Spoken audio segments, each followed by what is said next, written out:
Синус-Хот – сила природи для вільного дихання носом. Японія передала Україні габіони для захисту критичної інфраструктури. Японський уряд передав Україні габіони, призначені для захисту критичної національної інфраструктури. Про це повідомило посольство Японії в Україні у соціальній мережі X.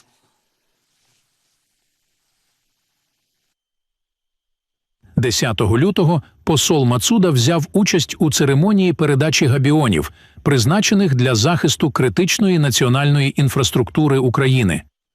Японія підтримує не лише відновлення інфраструктури, але й її захист, щоб підвищити стійкість України. В Японії такі габіони використовуються для запобігання наслідків стихійних лих. В Україні вони передусім можуть використовуватися для захисту об'єктів інфраструктури та зменшення можливих пошкоджень через саме російські атаки. Як повідомляла Армія Інформ, Національний військово-медичний клінічний центр, головний військовий клінічний госпіталь отримав сучасну систему ультразвукової діагностики Canon Alpio i700. Це стало можливим завдяки співпраці Управління Організації Об'єднаних Націй з обслуговуванням проєктів та посольства Японії в Україні.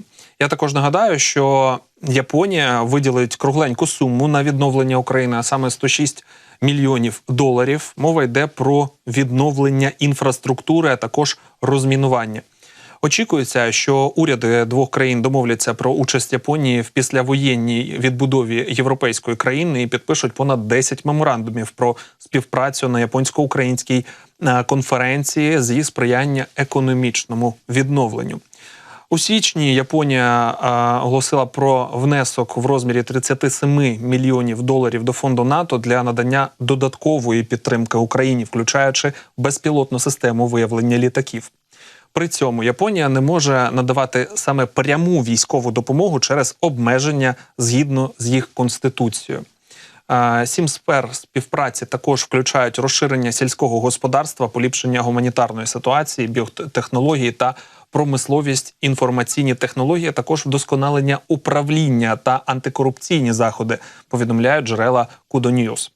Очікується, що Японія і Україна також підпишуть угоду про усунення подвійного оподаткування для компаній, які ведуть бізнес в Україні. Нагадаю, надана Японії фінансова допомога Україні перевищила $4,5 мільярда. Японія посідає 4-те місце серед партнерів України за розміром наданої бюджетної підтримки.